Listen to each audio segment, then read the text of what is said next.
Lane Kiffin made the biggest mistake of his career. Ladies and gentlemen, my name is Nick Frazier. And if this is your first time here at Water Cooler Talk Sports, welcome around the water cooler. I'm your man, Nick Frazier. If this is your first time, please hit the subscribe button, like the video, comment on the video, share the video. Tell us what you think about it, man. If you're a returning viewer, and you're watching again, please like the video, share the video, comment on the video, as well as subscribe. We're on our way. We're trying to hit 1,000 subscribers before the end of 2025. So please help us hit that goal. And we'll keep bringing you content, talking SEC football, college football, Auburn football, everything in the SEC, man. We appreciate you. But let's get into let's get into today's conversation, because this is gonna be, I don't know if it's gonna be controversial, but I know it's probably gonna be good. And you want to stick around and listen to this, man. As we all know, Lane Kiffin has decided to leave the University of Mississippi, Ole Miss, and take the head coaching job at Louisiana State University, LSU. Listen, I know the move sounds like a step up. I know it does. But let's peel this banana back. Let's peel it back. Let's peel it back and let's look at this thing for a minute. Could this be the biggest gamble in Lane Kiffin's career? Possibly it could. Let's start with point number one. Point number one, optically, how does this look? Optically, you're leaving Ole Miss in its best season in school history, historic season in school history for Ole Miss. You're leaving that team to basically take the job at a bigger brand for what seems to be greener pastures. You have a playoff roster, but you want to leave for a job that seems to have greener pastures and looks to be upward mobility and more of a step up. What narrative are we creating here? Are we creating the narrative that Kiffin is abandoning his best team for a shinier logo? How does the administration feel about this? Do they see risk in this?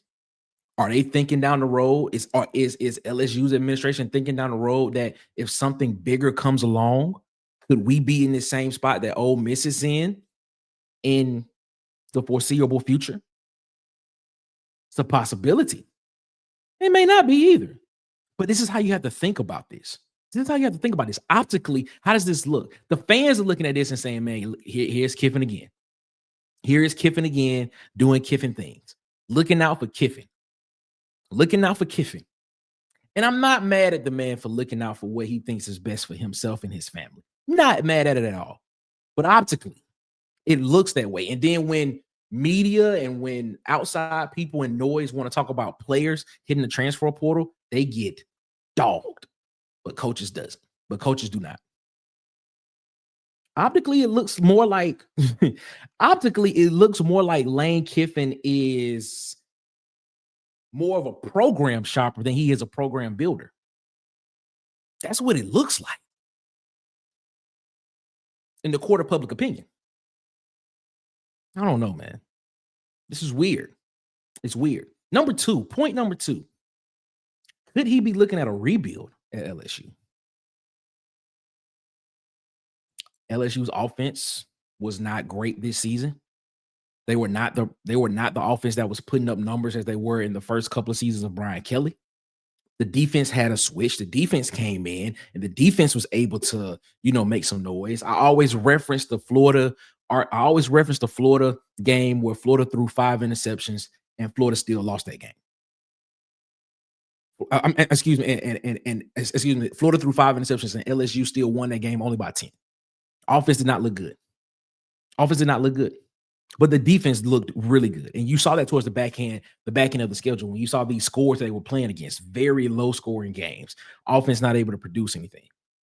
Could he be in a rebuild? Could he be on a rebuild on the offense side of the ball? He has to go in. He has to be able to get these kind of players to come in. Will it be easy for him? Would it be easier for him to get players at LSU? That's up to you. I want to talk about that on my next point. But would it be easier? Is it really that much of a step up? Is it? I'm asking a question. I don't know. I don't know. I don't know if it's that much of a step up. Ole Miss had momentum. He was building a culture there. He was building stability there. He had alignment. There was alignment at Ole Miss. You know, that's one thing that everybody talks about, man. Everybody talks about that, having alignment in a program. You have that at Ole Miss, but you're looking for greener pastures on the other side. You can't blame them for trying for feeling that way and maybe thinking that there is a better opportunity somewhere else. It seemed as if the NIL was adequate or surpassing at Ole Miss. It seemed as if you didn't have much administrative pressure at Ole Miss. That's what it seems like. It seems like you were free to do whatever it is that you needed to do to build this thing how you wanted to build it at Ole Miss without the pressure of having to compete for national championships year in and year out. Not yet, at least. We'll put it that way. Now you're moving to LSU and you have questions. You have questions about the roster. You have questions about the defensive side of the ball. You have questions about NIL, even though allegedly the reports are that LSU is promising $25 million a year in NIL funding for roster management. That's a lot, especially with what's going on with the previous coaching staff. That's a lot of money that has to go into that, and having to hire him, which is a $90+ million deal, and having to hire a staff. It's a lot of money. That's a lot of money. That's expensive. It's expensive. So will that commitment still be there down the road? Will you still have that commitment? Did you really go to greener pastures? That's the question I'm asking. It's almost like Lane Kiffin left a pretty house, gorgeous house in the neighborhood. New paint, freshly cut lawn, new roof, no HOA, overbearing HOA president on top of your head, asking you questions all the time, to potentially go into a situation to where there may be a crack in the foundation. The paint looks good, but it may need to be updated a little bit. The roof, you might need a new roof because there's 1 or 2 leaks there. And an HOA president and an HOA association that's giving you all kind of hell because your grass is above the legal, lawfully amounted limit that's in the bylaws of the community. That's what it looks like. Point number 3, talent. We talked about this a little bit in point number 2. The myth that he was not able to get talent at Ole Miss, I believe, was BS. I believe it was BS. He had top 10 portal classes at Ole Miss and was winning every year. 9-10 wins, 11-win season this year. He was winning with that talent that he was getting in the portal. You were getting wide receiver talent. You were finding quarterbacks. The defense was getting progressively better every year. Back to the quarterback thing, you were able to get Jordan Ta'amu. You was able to get Matt Corral. You was able to get Jackson Dart.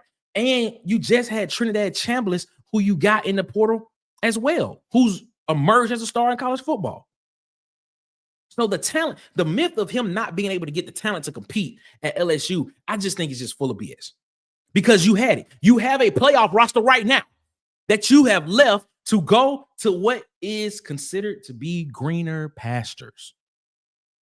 You have that playoff roster right now, my guy, at Ole Miss. What are you walking into at LSU? In modern college football, it's all about NIL now. It's all about the transfer portal. It's all about how can I get on the field to get tape to be able to make it to the next level for a lot of these guys, or how can I get paid for a lot of these players? Will the NIL funding be there consistently at LSU? That's the biggest thing. Will the momentum stay there? I'm pretty sure he'll have momentum to begin with, but will the momentum consistently be there? Once you lose a couple of games, will people still feel the same way about you? Say this, man. Talent goes where the opportunity is real. And you had real opportunity at LSU, in my opinion. You had just about as much real opportunity at LSU as you had at any other SEC school. Sometimes we just have to sit back and just look and see what we have and be content with it. Because, like I'm saying, sometimes that grass ain't always greener on the other side. It's not. Man, this is just it's bad. I've been sitting down trying to walk this through and think this through about this whole situation with Lane Kiffin moving from Ole Miss to LSU and trying to decide, has he made the correct decision? I'm from the outside looking in. There could be other things that could have been in his orbit of Lane Kiffin that could have determined why LSU was better for him at this time than Ole Miss. But from the outside looking in, as a person that watches college football, as a person that talks college football here on this here YouTube channel and on this here microphone, it just does not look like you are moving to a situation that is beneficial for you to succeed. It seems like what you had at Ole Miss was already set up for you to succeed because it looked like you already had the processes and systems in place to make that happen. And you want to know how I know? You are a playoff team right now. You have been building to that each year. In the past couple of seasons, at least the past two, it has been one game that has knocked you out of the playoffs. It hasn't been the outside stuff. It hasn't been the fact that you couldn't get in talent. It hasn't been the fact that you didn't have the push or the alignment from the administration. It hasn't been that. It's been one thing on the field that has caused you not to be in the college football playoffs, at least in the past two seasons. You finally make it and then you jump ship. A lot of people want to blame it on the calendar of college football. Fine, blame it on that. But still, you look at what you have, you look at the processes, you look at the systems, and you're sitting here telling me you think at LSU you have a better opportunity to do that, what you have set up right now at Ole Miss? Legacy, point number 4. Lane Kiffin could have been a legend at Ole Miss.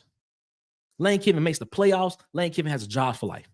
Lane Kiffin wins an SEC championship trophy. He has a job for life. Lane Kiffin wins a national championship at Ole Miss. He gets a statue. They probably renamed the stadium Kiffin Stadium. He's been the only coach in Ole Miss history to have double-digit win seasons consistently at that. You move into LSU. Let's talk LSU for a minute. You talk names Saban. This is since 2000. Saban, Miles, Orgeron have all won national championships as head coaches. Brian Kelly is the first coach in that lineage since 2000 to not have won a national championship at LSU. Went to the SEC championship game his first season. It looked very promising. Never sniffed it after that. Never sniffed it after that. And he was consistently winning 9, 10 games a season. And they got rid of him. Rid of him. National championship or bust is what it is at LSU. That's what it is. What will we be saying about Lane Kiffin if he does not win a championship in 3 to 4 years?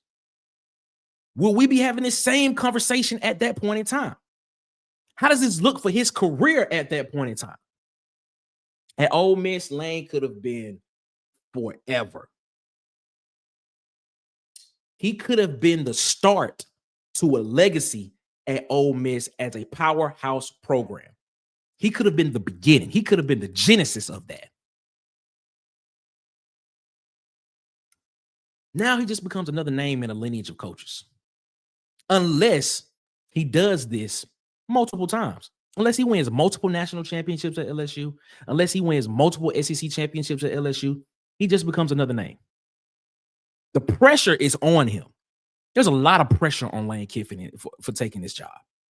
A lot. A lot of pressure that he did not really have at Ole Miss.